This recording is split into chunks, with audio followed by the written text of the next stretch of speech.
국가정원에서 국제교향악 축제 막이 오릅니다. 올해로 2회째를 맞는 국제교향악 축제는 정원과 음악의 조화를 선사하게 됩니다. 순천대학교 의대 유치를 위한 유관기관 협약식이 열렸습니다. 의대가 유치되면 신대지군의 의료기관 부지를 무상 임대하기로 했는데 도내 유치전이 치열해지고 있습니다. 여수시가 40년 동안 개발되지 않은 안산공원 개발을 시작합니다. 내년 본 예산에 공사비 20억 원을 편성하기로 했습니다. 여수 순천 광양시 행정협의회가 협력을 강화하고 있습니다. 순천 완주 고속도로 진출입로 개설 등 15건의 상생발전 사업을 확정했습니다. 여러분 안녕하십니까? 계속해서 전남 동부권 소식입니다. 정원과 음악의 이색적인 조화를 담은 교향악 축제가 순천만 국가정원에서 막을 올립니다. 지난해보다 한층 나아진 구성으로 시민과 관광객들의 기대를 모으고 있습니다. 국가정원의 녹음 사이로 무대 준비가 한창입니다. 올해로 2회째를 맞는 국제교향악 축제를 위해 이른 아침부터 손길이 분주합니다. 정원과 음악의 조화를 이뤄낸 지난해 공연 못지않게 이번 축제도 풍성한 콘텐츠를 자랑합니다. 호응이 좋아서 올해 부대 행사를 확대해서 준비했습니다. 시민들과 관광객들에게 좋은 볼거리가 될 것으로 기대됩니다. 정상급 성악가들과 해외 유명 연주자들의 야외 공연은 축제의 품격을 한층 높이게 되고 특히 지역 음악인들의 협연은 주민들의 참여와 공감이란 큰 의미를 담고 있습니다. 해설이 있는 클래식 공연과 다양한 체험 부스는 물론 축제의 피날레를 장식할 색다른 공연도 늦여름을 만끽하는 또 다른 즐길거리. 야외에서 펼쳐지는 음악 축제가 많지 않습니다. 거기다가 교향악 축제라는 타이틀을 걸고 이렇게 음악 축제를 하고 있는데요. 아마 이곳은 누구에게나 열려있는 객석이고 무대이고 다음 달 3일까지 순천만 국가정원 등 시내 곳곳에서 펼쳐질 이번 축제가 생태도시란 오선지 위에 인상 깊은 음표를 남기게 될지 기대를 모으고 있습니다. MBC 뉴스 김종수입니다. 순천대학교 의대 유치를 위한 유관기관 협약식이 열렸습니다. 순천시는 어제 협약식에서 의대 유치가 확정되면 신대지군의 의료기관 부지를 무상 임대, 순천대 의대 신축에 도움을 주기로 하고 시의회 역시 다음 달 1일 청와대를 방문해 의대 유치의 당위성을 설명하기로 했습니다. 현재 교육부가 서남대에 대한 폐쇄 계고에 들어간 걸로 알려지면서 해당 의대 정원 유치를 두고 순천대와 목포대 등 도내 유치전도 치열해지고 있습니다. 바른정당의 하태경 최고위원이 광주에서 5.18 진상조사에 대한 의지를 다졌습니다. 국민의당이나 자유한국당과의 연대나 통합에 대해서도 의견을 밝혔는데요. 윤군수 기자가 정리했습니다. 바른정당의 하태경 최고위원이 광주시청을 찾아서 힌츠페터 사진전을 관람했습니다. 5.18 진상조사에 대한 바른정당의 의지를 보여주기 위해서라고 밝혔습니다. 5.18 정신이 헌법 전문에 수록되도록 앞장서겠다고 말했고 북한군 개입설에 대한 조사도 필요하다는 입장을 재확인했습니다. 유언비어라는 사실을 철저한 진상규명을 통해서 명확히 우리가 규명하겠다는 것입니다. 보수가 김대중 전 대통령을 빨갱이로 매도했던 과거사도 공개 사과해야 한다고 말했습니다. 바른정당은 기존의 보수와 다르다는 점을 부각시키기 위한 차별화 전략으로 보입니다. 하 최고위원도 자유한국당과는 통합하지 않는 게 당론이라며 선을 그었습니다. 낡은 보수는 연대 대상이 아니라 청산 대상이다. 그 부분을 분명히 했고 그러면서도 국민의당과는 정치개혁을 위해서 연대하겠다고 밝혔습니다. 5.18을 매개로 호남 민심을 파고드는 동시에 국민의당과의 연대에 호남 민심이 어떻게 반응하는지 살펴보기 위한 의도로 읽힙니다. 문재인 정부와 여당에 대한 높은 지지 속에 입지가 좁아진 야당의 이 같은 움직임은 내년 지방선거를 앞두고 한층 가속화할 것으로 보입니다. MBC 뉴스 윤문수입니다. 여수시가 40년 동안 개발되지 않아 도시계획시설 자동 실효를 앞두고 있는 안산공원 개발을 시작합니다. 도심 근린공원인 안산공원 개발은 학동산 9번지 일대 4만여 제곱미터로 오는 2020년까지 개발되지 않을 경우 장기 미집행 도시계획시설로 자동 실효됨에 따라 여수시는 오는 2019년 완공 목표로 공원 조성을 재추진합니다. 이에 따라 여수시는 올해 16억 원을 들여 부지를 추가로 매입하고 내년 본 예산에 공사비 20억 원을 편성할 예정입니다. 식량 자급률을 높이겠다는 정부 방침에 따라 우리밀 생산 면적이 넓어지고 있지만 그뿐입니다. 재고량은 쌓여 있는 데다 돈이 제대로 돌지 않으면서 우리밀은 당장 올해 파종도 힘든 상태입니다. 양현승 기자가 취재했습니다. 정부가 식량 자급률을 높이기로 결정한 건 2008년.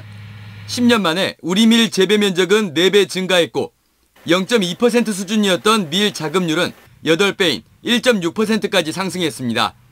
그러나 정부가 계획했던 올해 우리밀 자급률 5.1% 달성은 불가능한 상황입니다. 현재까지 농림부와 정부에서는 구체적인 해법을 제시하지 않고 있다. 우리밀은 가격은 무관세 수입밀보다 4배가 비싸 수입밀의 시장 점유율이 99%에 이릅니다. 우리밀은 현재 재고량을 포함해서 4만 톤이 쌓여 있고 당장 처리가 시급한 15,000톤도 대책이 없습니다. 이 때문에 농협이 추가적 수매를 못하고 있고 수매 자금이 농민들에게 돌지 않으니 당장 올해 파종도 버겁습니다.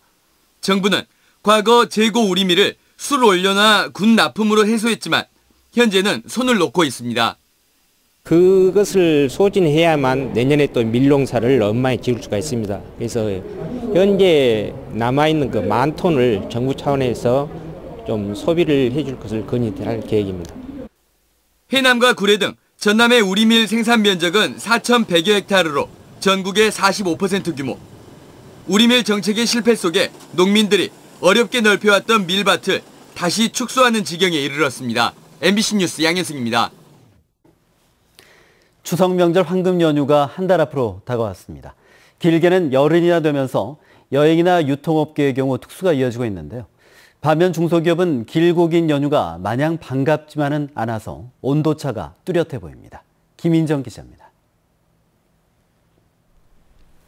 한 달 앞으로 다가온 최장 열흘의 황금 연휴를 가장 반기는 건 무안공항입니다. 연휴 기간 열흘 동안 전세기 운항이 급증하면서 하루 평균 무안공항 출도차 건수가 9월에 3배가량에 달합니다. 실제로 여행업계는 특수를 누리고 있습니다. 가까운 동남아는 물론 미국이나 유럽행 여행 상품도 이미 예약이 모두 끝난 상태입니다.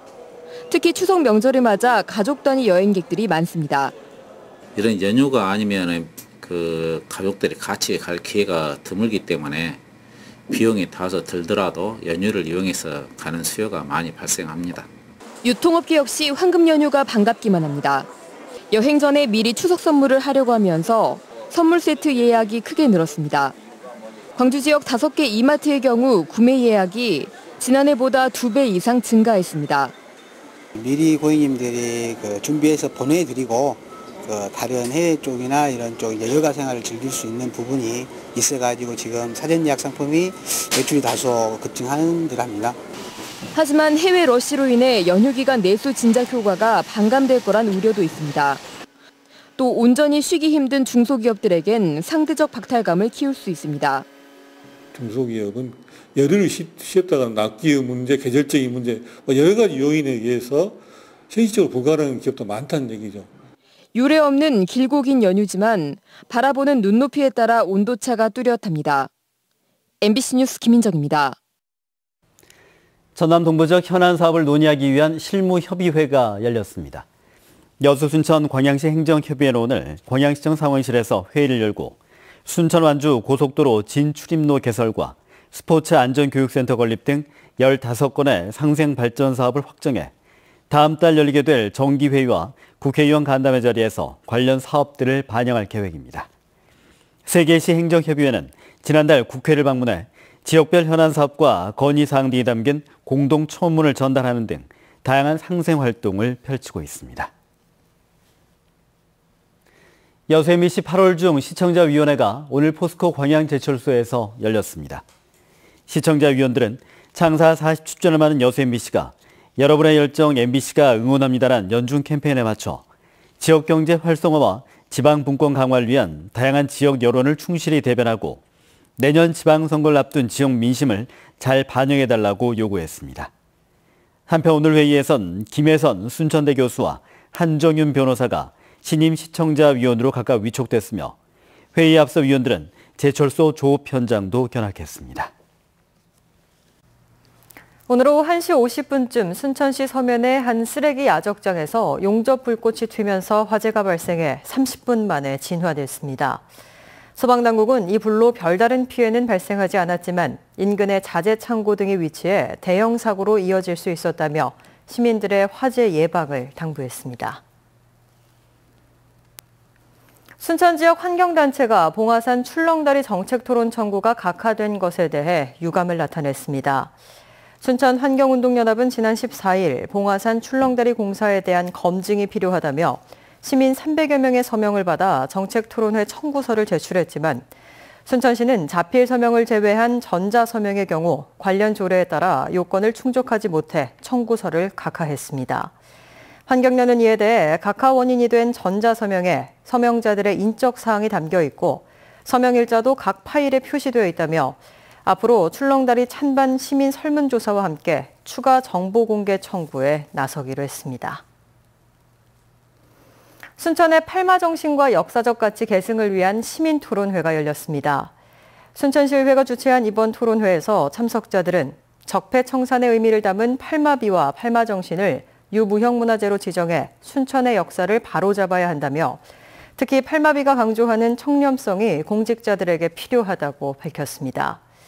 한편 순천시 의원들로 구성된 순천 역사 바로잡기 특별위원회는 연말까지 팔마비와 팔마정신의 재조명 작업이 펼치는 등 다양한 활동을 진행할 계획입니다.